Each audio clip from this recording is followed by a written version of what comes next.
जय हिंद दोस्तों, आप सभी का स्वागत है अपने परिवार DVM career campus YouTube channel में। तो चलिए आज हम लोग चर्चा करेंगे रीजनिंग के टॉपिक पे, जो कि रीजनिंग का टॉपिक भी बहुत, अगर आप प्रैक्टिस नहीं करते हैं तो इसमें भी बनाने में क्वेश्चन आपको बहुत दिक्कत करेगा, यानी कि प्रॉब्लम देगा। लेकिन आप इसको भी एकदम बेसिक से आप जानेंगे, पढ़ेंगे, सीखेंगे तो इस चैप्टर का यानी कि इस सब्जेक्ट से भी आपका क्वेश्चन हमेशा 100% बनेगा। जितना रोल मैथ का है उतना ही रोल रीजनिंग का है। ठीक है। रीजनिंग ऐसा टॉपिक है जो कि आप इसमें फुल मार्क्स ला सकते हैं, और मैथ में भी ऐसा सब्जेक्ट है जो कि उसमें भी फुल मार्क्स ला सकते हैं। तो आपको क्या करना है कि कल तो हम लोग मैथ पे फोकस किए थे, उसके चैप्टर को जाने थे, और आज हम लोग इस वीडियो में क्या देखेंगे कि रीजनिंग के जितने भी महत्वपूर्ण टॉपिक है, जहां से क्वेश्चन फिक्स पूछता है, वहीं सब टॉपिक को हम लोग इस वीडियो के माध्यम से आपके पास पहुंचाने का प्रयास करेंगे। तो मेरे चैनल से जुड़िए और सीखने का प्रयास करिए, क्योंकि किसी भी एग्जाम में बैठिएगा तो ये दो चैप्टर का आपको एकदम फुल नॉलेज होना चाहिए। ठीक है, तब आप सिलेक्शन पा सकते हैं, अन्यथा आप सिलेक्शन से बाहर हो सकते हैं। तो चलिए आज मैं रीजनिंग के टॉपिक को, महत्वपूर्ण टॉपिक जो है उस पे हम आपको सिखाने का प्रयास करते हैं। तो मेरे चैनल पे बने रहिए और सीखने का प्रयास करिए।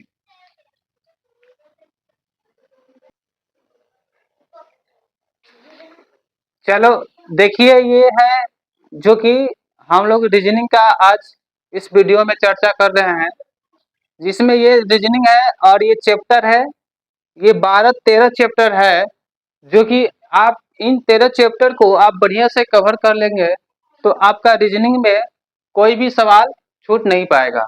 तो आपको मैं बारी बारी से इन चैप्टर को भी आपको सिखाने का प्रयास करेंगे, क्योंकि यहाँ से भी डायरेक्शन यानी कि दिशा ज्ञान से आपको किसी भी एग्जाम में बैठिएगा तो यहाँ से क्वेश्चन देखने को ही मिलेगा।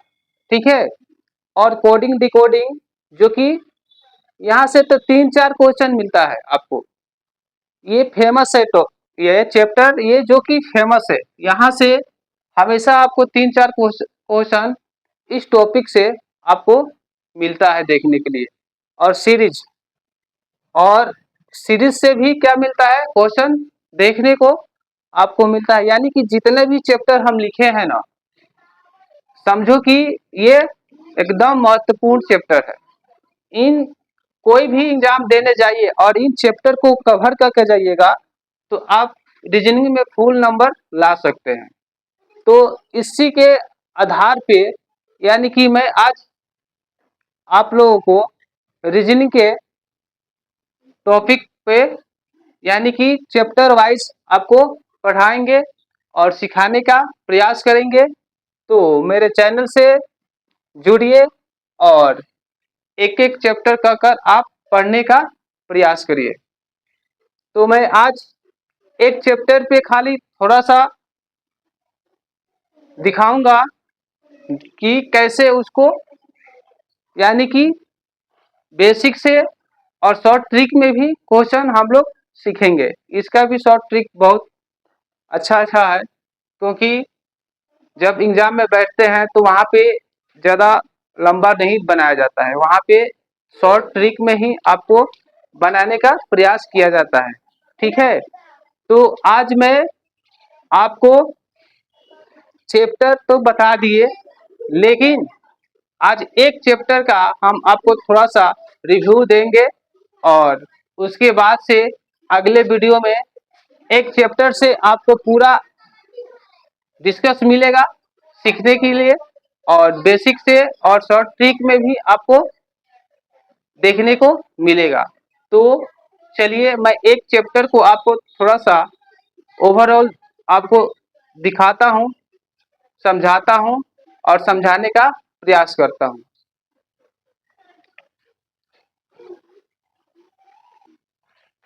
तो चलिए देखिए, हम इस डायरेक्शन टेस्ट में आपको सिखाते हैं कि डायरेक्शन टेस्ट होता है क्या है इसको, ठीक है ना। तो डायरेक्शन टेस्ट यानी कि दिशा ज्ञान, इसमें हम आपको दिशा ज्ञान के बारे में सिखाएंगे कि दिशा हम लोग को कितना होता है और ठीक है, अब किस तरह से हम लोग चलेंगे इसके बारे में हम लोग आज इस सीखेंगे। तो दिशा देखिए, दिशा में यानी कि आपको चार, यानी कि ये क्या हो गया आपका, ये नॉर्थ हो गया, यानी कि इसको हम लोग क्या बोलेंगे, उत्तर बोलेंगे, ठीक है। और इसको हम लोग क्या बोलेंगे, ईस्ट बोलेंगे, यानी कि इसको हम लोग पूर्व बोलेंगे, ठीक है। इसको हम लोग साउथ बोलेंगे, यानी कि इसको दक्षिण बोलेंगे हिंदी में, ठीक है। और इंग्लिश में हम लोग साउथ बोलेंगे, ठीक है। और इसको हम लोग क्या बोलेंगे, वेस्ट, वेस्ट, यानी कि इसको हम लोग क्या बोलेंगे, पश्चिम बोलेंगे, ठीक है। यानी कि इसको हम लोग पश्चिम बोलेंगे, इसको हम बोलेंगे उत्तर, इसको बोलेंगे पूर्व। यानी कि ये हम लोग का चार दिशा होता है जो कि मुख्य रूप से होता है, और इसका और चार दिशा होता है उसे हम लोग उपस्वर बोलते हैं, ठीक है ना। तो इसके दोनों बीच में, जैसे कि यहाँ से ये दिशा हो गया और ये, इन दोनों को मिला देंगे तो एक ये दिशा बन जाएगा, जैसे कि नॉर्थ और ईस्ट, यानी कि इसको हम लोग मिलाएंगे तो यहाँ पे क्या हो जाएगा, नॉर्थ और ईस्ट हो जाएगा, ठीक है ना। यानी कि इसको हम लोग क्या बोलेंगे, उत्तर पूर्व, ठीक है। इसी तरह इन दोनों के बीच में जो दिशा बनेगा उसको हम लोग क्या बोलेंगे, साउथ ईस्ट, यानी कि दक्षिण पूर्व। इसी तरह इन दोनों के बीच में अगर हम लोग देखेंगे तो इसमें क्या बनेगा, साउथ वेस्ट, साउथ वेस्ट, यानी कि दक्षिण पश्चिम, ठीक है। अब इन दोनों के बीच में हम लोग देखेंगे तो क्या बनेगा, नॉर्थ ईस्ट, यानी कि नॉर्थ ईस्ट, यानी कि उत्तर पश्चिम, ठीक। यानी कि ये हम लोग को क्या हो गया कि ये इतना सारा दिशा हो गया, यानी कि ये चार और ये चार, चार चार दोनों मिला देंगे तो आठ दिशा हो जाता है, लेकिन मुख्य रूप से हम लोगों को चार दिशा ही होता है, ठीक है ना। जैसे कि उत्तर, दक्षिण, पूरब, पश्चिम, ठीक है। और ये दोनों को बीच को मिला देंगे तो ये इसका उप दिशा हो जाता है, ठीक है। तो इन्हीं के अकॉर्डिंग पे आपको दिशा के हर एक प्रश्न को आप बेसिक से बताएंगे और शॉर्ट ट्रिक में भी आपको बताएंगे कि कैसे बनेगा, ठीक है। तो यहाँ पे देखिए आप, जैसे कि यहाँ से हम लोग घूमेंगे कहीं भी, अगर मान लीजिए कि हम पूरब में है, चाहे उत्तर में है, चाहे दक्षिण में है, कहीं भी हम लोग घूमते हैं तो सीधा कितना डिग्री का घूमते हैं, यानी कि 90 डिग्री, यानी कि 90 डिग्री का घूमेंगे हम, ठीक है। तो मान लीजिए कि हम लोग उत्तर में खड़े हैं, अगर हमको घूमना हो चाहे दाएं चाहे बाएं तो कैसे घूमेंगे, यानी कि हमेशा 90 डिग्री ही पे घूमेंगे, ठीक है, यानी कि 90 डिग्री का, ठीक। यानी कि 90 डिग्री पर ही हम लोग क्या करते हैं, घूमते हैं। और इसमें और एक दिक्कत होता है जो कि हर एक बच्चों में मिलता है, जो कि उसका है रीजन क्या, कि दाएं बाएं, यानी कि लेफ्ट और राइट में बहुत सारे लड़कों लोग को दिक्कत होता है कि हम राइट मुड़े या कि लेफ्ट मुड़े। तो इसको दिक्कत करने के लिए, इसको सॉल्व करने के लिए देखिए, अगर राइट, मान लीजिए कि यहाँ से हम चले पूरब की तरफ, ठीक है।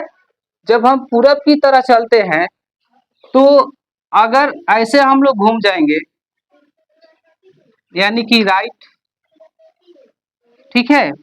जब ऐसे घूमेंगे तो हम लोग देखते हैं कि घड़ी किस तरह घूमती है, यानी कि घड़ी हमेशा क्या घूमती है, जैसे ये घड़ी हो गया और यहाँ पे 12 हो गया और यहाँ पे 3 हो गया, यहाँ पे 6 हो गया, यहाँ पे 9 हो गया, ये 1 हो गया, 2 हो गया, 4 हो गया, 5 हो गया, 7 8 10 11, यहाँ पे सुई 1 हो गया, 1 सेकंड का हो गया, 1 मिनट का हो गया, यानी कि हमेशा ये क्लॉकवाइज घूमती रहती है, ठीक है ना।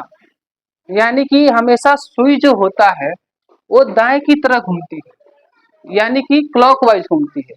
तो अगर जहां भी अगर ऐसे क्लॉकवाइज हम लोग कर देंगे, क्लॉकवाइज यानी कि घड़ी की दिशा में, तो उसको हम लोग क्या बोलेंगे, दाएं बोलेंगे, ठीक है। यानी कि क्लॉकवाइज जहां भी, यानी कि आपको जहां भी दाएं देखे, दाएं मुड़ना है, तो आपको समझ लेना है कि कैसे घूमना है, यानी कि क्लॉकवाइज घूमना है, ठीक है। क्वेश्चन में बोलेगा कि आपको दाएं घूमना है इतना, बाएं घूमना है इतना, अगर बाएं बोलेगा तो आपको क्या करना है, एंटी क्लॉकवाइज घूम लेना है, ठीक है, यानी कि लेफ्ट, एंटी क्लॉकवाइज यानी कि बाया, इसको हम लोग क्या बोलेंगे, दाया, इसको हम लोग बोलेंगे बाया, ठीक है, दाया और बाया, ठीक है। दाया और बाया में आपको कंफ्यूज नहीं होना है। जब भी आप बोले दाया तो कैसे घूम जाना है, क्लॉकवाइज, अगर बाया बोले तो एंटी क्लॉकवाइज, ठीक है ना। तो इतना आपको बात समझ में आ गया होगा। अब मैं यहीं पे अपना वीडियो समाप्त कर रहा हूं और आगे मैं यहीं से वीडियो में कंटिन्यू करूंगा।